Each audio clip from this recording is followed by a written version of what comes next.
Okay, so you want to make agar. The first thing you need to do is determine what kind you're going to be using. We're going to be using TSA agar, and by looking at the label and doing a very simple equation, you figure out how much you're going to need. Ours comes out to be about 5 grams that we're using. So here on our scale, we have determined that we have already measured out our 5 grams of agar.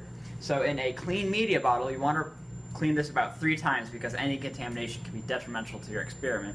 Milliliters of water into a nice beaker, and then you add your 5 grams of agar.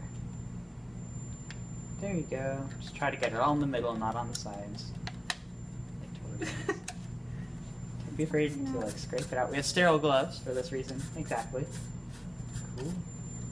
You take this guy. You can stir it up a little bit beforehand, but what we're really going to be doing next is we're going to heat it up in the microwave, and that'll make it so that the proteins dissolve more easily, and it makes it all just a more, easygoing process. And we'll put it onto our spinning plate, which involves magnetism in order to stir more effectively. So we'll see you guys after the microwave.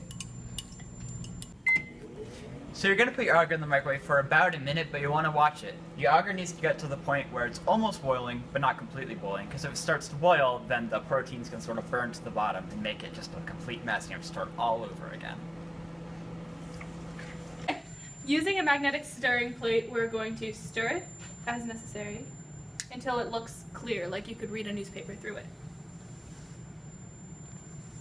Heat and stir as necessary until it's clear.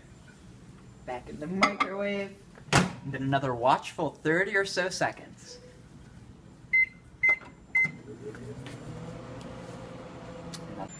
So now that it's clear, you can see through it. It looks like apple juice. Don't drink it.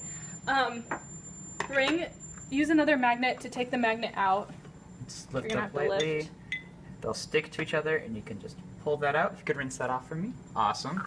And then what you're going to do next is, because we need 125 mils, you're going to BTV, bring to volume, this by eyeballing and putting in more distilled water.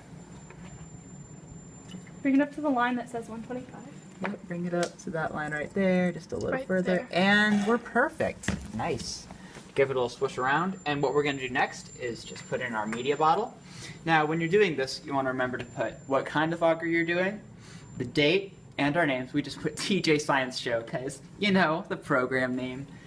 And we're going to bring this over the sink in case we spill. We shouldn't because we're professionals, but you never know. And then just pour really carefully. Don't listen to Tori, who's being really negative over there. Just pour that all out. There we go. Perfect. Perfect. Put that down in the sink to be rinsed. So the next thing you want to do is cap your media bottle, and you want to cap it loosely because we don't want anything to explode in the autoclave. A quick message about how autoclaves work. Autoclaves use pressure to create heat, and they sterilize the environment inside of them. If you were to tighten the lid all of the way, then that would create sort of like a pressure bomb. You could actually make it explode and ruin other samples being used in the autoclave. So let's go take a look how it works. Piece of autoclave tape, you're going to put it in the autoclave. After applying the tray, slide that on in. After you've already drained and refilled as necessary, you can find instructions usually near your autoclave. You can ask the teacher if you need help. Just slide that into the back to leave room for other people. Be courteous in your scientific endeavors. Just pull this guy over. Screw it shut.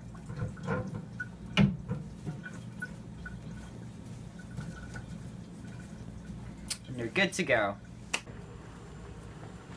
So now that your agar is finished being in the autoclave, all you have to do is pour some plates about 1/3 to half of the way full, depending on what your samples are going to be and what you prefer, and then let them cool, and you're good to grow some bacteria.